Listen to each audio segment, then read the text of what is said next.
While politicians scream about morality and dig through the Epstein files for partisan points, did you guys know the United States still hasn't ratified the Global Treaty to Eliminate Discrimination Against Women? Yeah, we've been thinking about it since 1979. Hi, I'm Colleen, your friendly neighborhood abortion influencer.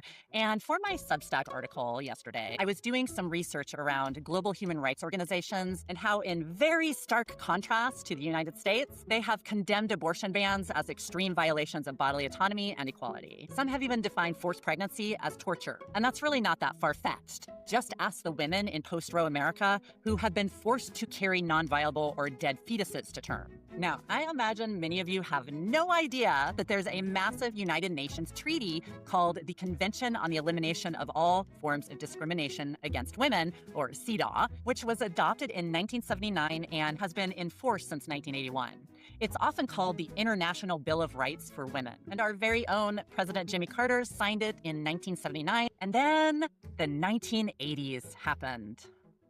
And lo and behold, the United States never actually ratified it, which means that those protections were never incorporated into our domestic laws. Oh, but we're in splendid company, though. Iran, Sudan, Somalia, Tonga, and Palau, the 5 other countries who haven't ratified it, other than the United States. Ironically, our predator-in-chief has had no problem trashing, restricting, and deporting people with no due process from 4 out of 5 of those nations.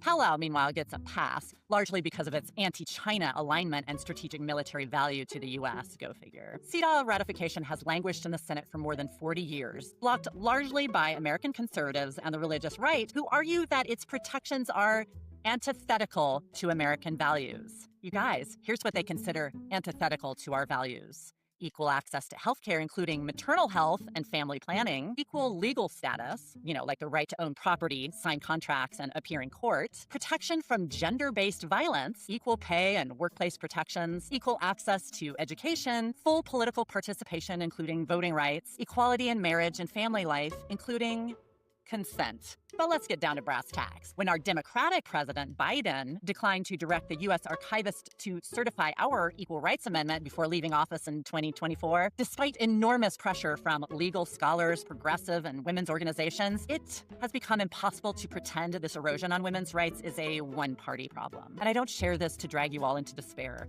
I share it because we can't fight what we refuse to see. We can't keep acting shocked by a pattern that has been consistent in this country for decades. So I adopted G.I. Joe values long ago. Knowing is half the battle. Now comes the other half of the battle, guys, and it's much harder. Are you ready?